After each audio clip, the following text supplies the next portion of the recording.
بسم اللہ الرحمن الرحیم۔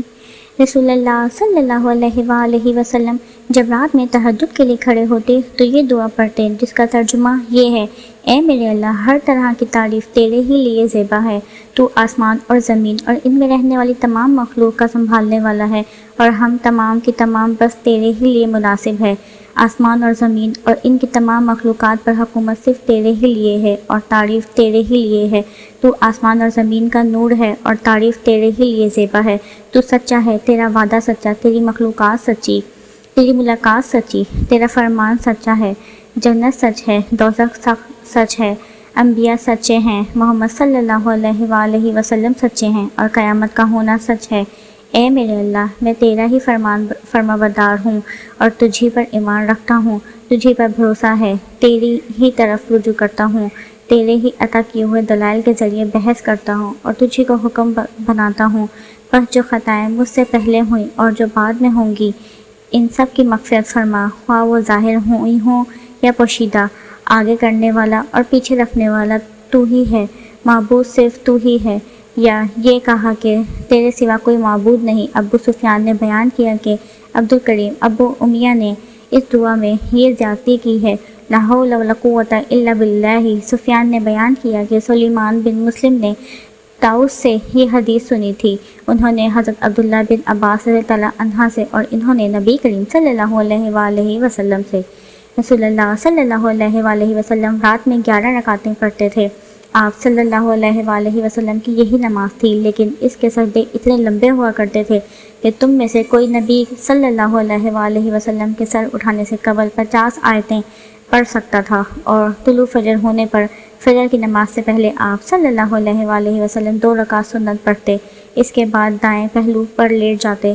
آخر مؤذن آپ صلی اللہ علیہ وآلہ وسلم کو نماز کے لیے بلانے آتا۔ نبی کریم صلی اللہ علیہ وآلہ وسلم بیمار ہوئے تو 1 یا 2 رات تک نماز کے لیے نہ اٹھ سکے۔ نبی کریم صلی اللہ علیہ وآلہ وسلم ایک رات جاگے تو فرمایا: سبحان اللہ، آج رات کیا کیا بلائیں اتری ہیں، اور ساتھ ہی رحمت اور عنایت کے کیسے خزانے نازل ہوئے ہیں ان ہجرے والیوں کے لیے۔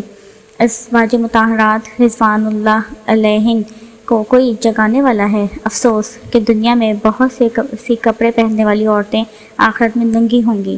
رسول اللہ صلی اللہ علیہ وآلہ وسلم ایک رات ان کے اور فاطمہ رضی اللہ عنہا کے پاس آئے۔ آپ صلی اللہ علیہ وآلہ وسلم نے فرمایا کہ کیا تم لوگ تہجد کی نماز نہیں پڑھو گے؟ میں نے عرض کی کہ یا رسول اللہ صلی اللہ علیہ وآلہ وسلم، ہماری روحیں خدا کے قبضے میں ہیں، جب وہ چاہے گا ہمیں اٹھا دے گا۔ ہماری اس عرض پر آپ واپس تشریف لے گئے۔ آپ نے کوئی جواب نہیں دیا، لیکن واپس جاتے ہوئے میں نے سنا کہ آپ صلی اللہ علیہ وآلہ وسلم ران پر ہاتھ مار کر سورہ کہف کی یہ آیت پڑھ رہے تھے: آدمی سب سے زیادہ جھگڑالو ہے۔ رسول اللہ صلی اللہ علیہ وآلہ وسلم کا ایک کام کو چھوڑ دیتے اور آپ صلی اللہ علیہ وآلہ وسلم کو اس کا کرنا پسند ہوتا، اس خیال سے ترک کر دیتے کہ دوسرے صحابہ بھی اس پر آپ صلی اللہ علیہ وآلہ وسلم کو دیکھ کر عمل شروع کر دیں، اور اس طرح وہ کام ان پر فرض ہو جائے۔ چنانچہ رسول اللہ صلی اللہ علیہ وآلہ وسلم نے چاش کی نماز کبھی نہیں پڑھی، لیکن میں پڑھتی ہوں۔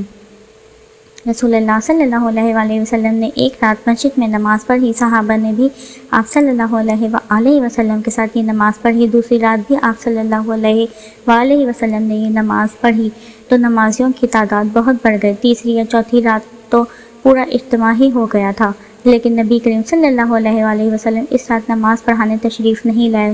صبح کے وقت آپ صلی اللہ علیہ وآلہ وسلم نے فرمایا کہ تم لوگ جتنی بڑی تعداد میں جمع ہو گئے تھے، میں نے اسے دیکھا، لیکن مجھے باہر آنے سے یہ خیال مانا رہا کہ کہیں تم پر یہ نماز فرض نہ ہو جائے۔ یہ رمضان کا واقعہ تھا۔ نبی صلی اللہ علیہ وآلہ وسلم اتنی دیر تک کھڑے ہو کر نماز پڑھتے رہتے تھے کہ آپ صلی اللہ علیہ وآلہ وسلم کے قدم یا یہ کہا کہ پنڈلیوں پر ورم آ جاتا۔ جب آپ صلی اللہ علیہ وآلہ وسلم سے اس کے متعلق کچھ عرض کیا جاتا تو فرماتے: کیا میں اللہ کا شکر گزار بندہ نہ بنوں؟ رسول اللہ صلی اللہ علیہ وآلہ وسلم نے اس سے فرمایا کہ سب نمازوں میں اللہ تعالیٰ کے نزدیک پسندیدہ نماز داؤد علیہ السلام کی نماز ہے، اور روزوں میں بھی داؤد علیہ السلام ہی کا روزہ آپ آدھی رات تک سوتے، اس کے بعد تہائی رات نماز پڑھنے میں گزارتے، پھر رات کے چھٹے حصے میں بھی سو جاتے۔ اس طرح آپ ایک دن روزہ رکھتے اور ایک دن افطار کرتے تھے۔ نبی کریم صلی اللہ علیہ وآلہ وسلم کو کون سا عمل زیادہ پسند تھا؟ آپ نے جواب دیا کہ جس پر ہمیشگی کی جائے، خواہ وہ کوئی بھی نیک کام ہو۔ میں نے دریافت کیا کہ آپ رات میں نماز کے لیے کب کھڑے ہوتے تھے؟ آپ نے فرمایا کہ جب مرغ کی آواز سنتے۔ ہم سے محمد بن سلام نے بیان کہا کہ ہمیں ابو اعلیٰ حوث السلام بن سلیم نے خبر دی۔ ان سے اشعث نے بیان کیا کہ مرغ کی آواز سنتے ہی آپ صلی اللہ علیہ وآلہ وسلم کھڑے ہو جاتے اور نماز پڑھتے۔ میں نے رسول اللہ صلی اللہ علیہ وآلہ وسلم کے ساتھ ایک مرتبہ رات میں نماز پڑھی۔ آپ صلی اللہ علیہ وآلہ وسلم نے اتنا لمبا قیام کیا کہ میرے دل میں ایک غلط خیال پیدا ہو گیا۔ میں نے پوچھا کہ وہ غلط خیال کیا تھا؟ تو آپ نے بتایا کہ میں نے سوچا کہ بیٹھ جاؤں اور نبی کریم صلی اللہ علیہ وآلہ وسلم کے ساتھ۔ نبی کریم صلی اللہ علیہ وآلہ وسلم جب رات میں تہجد کے لیے کھڑے ہوتے تو پہلے اپنا منہ مسواک سے خوب صاف کرتے۔ عبداللہ بن عمر رضی اللہ عنہ نے فرمایا، ایک شخص نے دریافت کیا، یا رسول اللہ، رات کی نماز کس طرح پڑھی جائے؟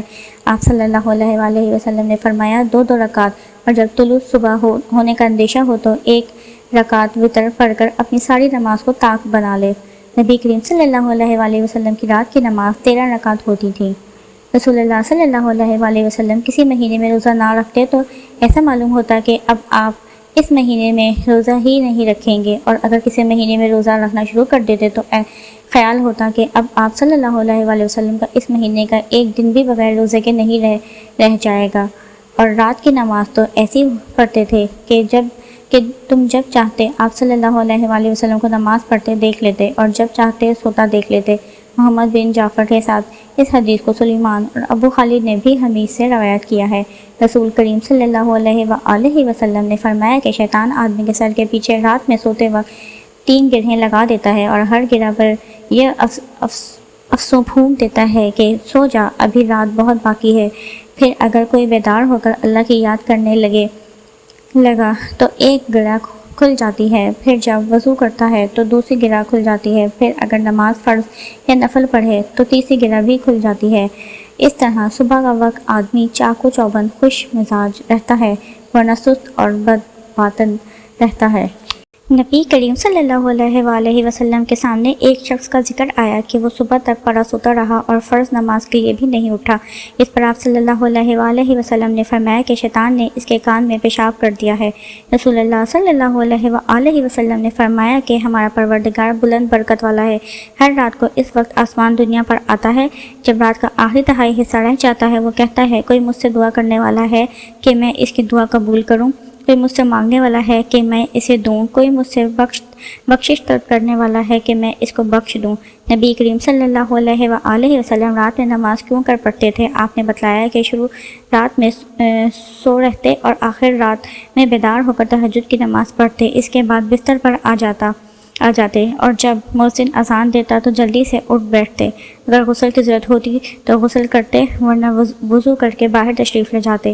میرے پاس بنو اسد کی ایک عورت بیٹھی تھی۔ نبی کریم صلی اللہ علیہ وآلہ وسلم تشریف لائے تو ان کے متعلق پوچھا کہ یہ کون ہیں؟ میں نے کہا کہ فلاں خاتون ہیں جو رات بھر نہیں سوتی۔ ان کی نماز کا آپ صلی اللہ علیہ وآلہ وسلم کے سامنے ذکر کیا گیا، لیکن آپ صلی اللہ علیہ وآلہ وسلم نے فرمایا کہ بس تمہیں صرف اتنا ہی عمل کرنا چاہیے جتنے کی تم میں طاقت ہو، کیونکہ اللہ تعالیٰ تو ثواب دینے سے تھکتا ہی نہیں، تم ہی عمل کرتے کرتے تھک جاؤ گے۔ نبی کریم صلی اللہ علیہ وآلہ وسلم نے فرمایا، جو شخص رات کو بیدار ہو کر یہ دعا پڑھے، ترجمہ: اللہ کے سوا کوئی معبود نہیں، وہ اکیلا ہے، اس کا کوئی شریک نہیں، ملک اسی کے لیے اور تمام تعریفیں بھی اسی کے لیے ہیں، اور وہ ہر چیز پر قادر ہے، تمام تعریفیں اللہ ہی کے لیے ہیں، اللہ کی ذات پاک ہے، اللہ کے سوا کوئی معبود نہیں اور اللہ سب سے بڑا ہے۔ اللہ کی مدد کے بغیر نہ کسی کو گناہوں سے بچنے کی طاقت ہے اور نہ نیکی کرنے کی ہمت۔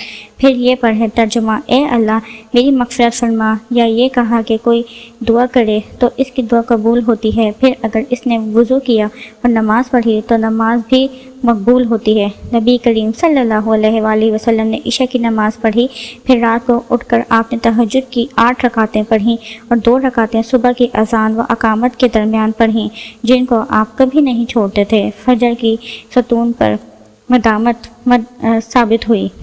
رسول اللہ صلی اللہ علیہ وآلہ وسلم نے فرمایا کہ اپنے گھروں میں بھی کچھ نمازیں پڑھا کرو اور انہیں بالکل قبریں نہ بنا لو کہ جہاں نماز ہی نہ پڑھی جاتی ہو۔